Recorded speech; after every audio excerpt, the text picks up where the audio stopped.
नमस्कार मंडळी. तर तुम्हाला नागपंचमीच्या खूप खूप शुभेच्छा. आणि हे मी चण्याची डाळ घेतलेली, याच्यात गरम पाणी ओतलेले, स्वच्छ धुवून घेतलेली बघा. त्याच्यामध्ये हळद टाकायची थोडीशी आणि हे शिजवून घ्यायचे. तर दिंड करणार आहे मी, पुरणपोळ्या नाही. तर दिंड नैवेद्याला आज दिंडच लागतात म्हणून मी दिंडच करणार आहे.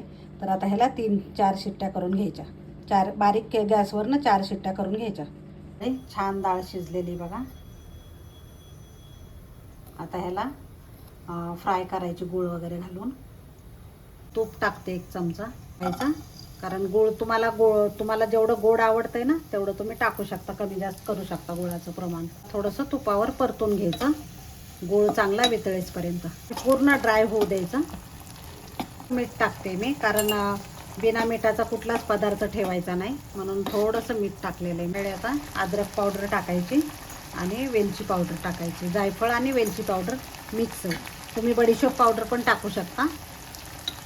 त्याला ना पुरण करायचंच नाही आहे आपल्याला. हे फ्राय झालं की गॅस बंद करायचा, थोडंसं ड्राय होऊ द्यायचं आणखीन, आणि मग दिंड करायला घ्यायचे.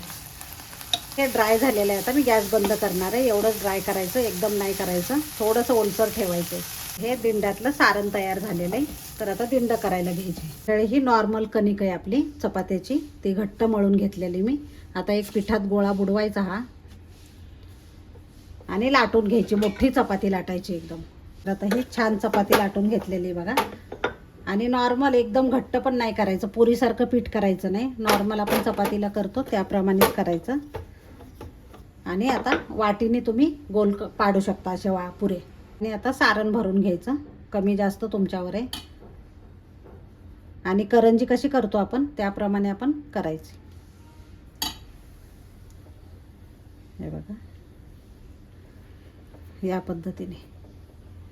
तर मी पाणी उकळत ठेवलेलं आहे.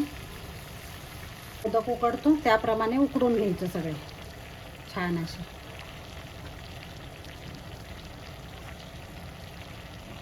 मंडळी झालेले बघा. आता मस्त वाफलेले, एकदम छान झालेले. गरमच आहेत आणखीन. हे बघा मंडळी छान झालेले आहेत बघा. दिंड मस्त तूप घेतलेलं आहे आणि तुपाबरोबर खूप छान लागतात. आणि नैवेद्याला हेच असतात. महाराष्ट्रात मधली ही पद्धत आहे पारंपरिक. तर खूप छान लागतात. तर तुम्हाला मी उघडून पण दाखवते. आणि गरम आहेत आणखीन पण. हे बघा किती छान लुसलुशीत झालेले आहेत. मस्त तुपामध्ये डीप करायचे आणि असं खाऊ शकता.